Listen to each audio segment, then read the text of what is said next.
Ang naglayas na anak. Nagpatuloy si Jesus sa kanyang pagkukwento. May isang ama na may 2 anak na lalaki. Sinabi ng bunso sa kanyang ama, "Ama, ibigay niyo na sa akin ang bahaging mamanahin ko."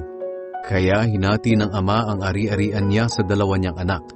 Pagkalipas ng ilang araw, ipinagbili ng bunso ang lahat ng minanan niya at pumunta sa malayong bayan. Doon niya ginastos ang lahat sa walang kwentang pamumuhay. Nang maubos na ang pera niya, nagkaroon ng matinding taggutom sa lupaing iyon at naghirap siya.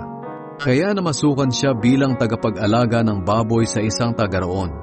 Sa tindi ng kanyang gutom, parang gusto na niyang kainin kahit pagkain ng mga baboy dahil walang nagbibigay sa kanya ng makakain.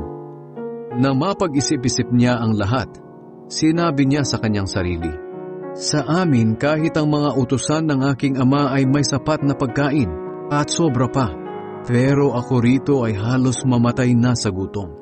Babalik na lang ako sa amin at sasabihin ko sa aking ama, Ama, nagkasala po ako sa Diyos at sa inyo.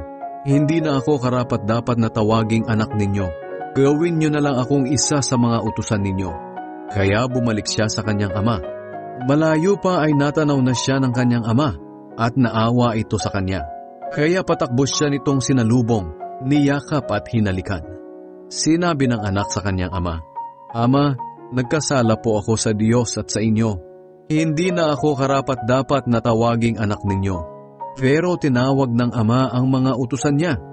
"Madali, dalhin niyo rito ang pinakamagandang damit at bihisan siya. Lagyan ninyo ng singsing ang daliri niya at suotan ninyo ng sandalyas ang mga paa niya. At kumuha kayo ng batang baka na pinataba natin at katayin ninyo. Magdiwang tayo dahil ang anak ko na akala ko'y patay na ay bumalik na buhay. Nawala siya pero muling nakita." Kaya nagsimula silang magdiwang. Samantala, nasa bukid noon ang anak na panganay at nagtatrabaho. Nang pauwi na siya at malapit na sa kanila, narinig niya ang tugtugan at sayawan sa bahay nila. Tinawag niya ang isang utusan at tinanong, "Bakit? Anong mayroon sa bahay?" Sumagot ang utusan, "Dumating ang kapatid niyo kaya ipinakatay ng inyong ama ang pinatabang baka upang ihanda. Dahil bumalik siyang ligtas at nasa mabuting kalagayan." Nagalit ang panganay at ayaw pumasok sa bahay. Kaya pinuntahan siya ng kanyang ama at pinakiusapang pumasok. Pero sumagot siya, "Pinaglingkuran ko kayo ng tapat sa loob ng maraming taon at kailanman ay hindi ko sinuway ang utos ninyo.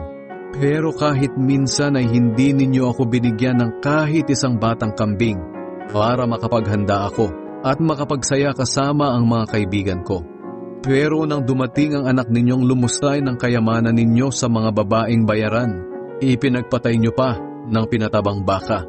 Sumagot ang ama, "Anak, lagi tayong magkasama at ang lahat ng ari-arian ko ay sa iyo. Dapat lang na magsaya tayo dahil ang kapatid mo na inakala nating patay na ay bumalik na buhay. Nawala siya pero muling nakita."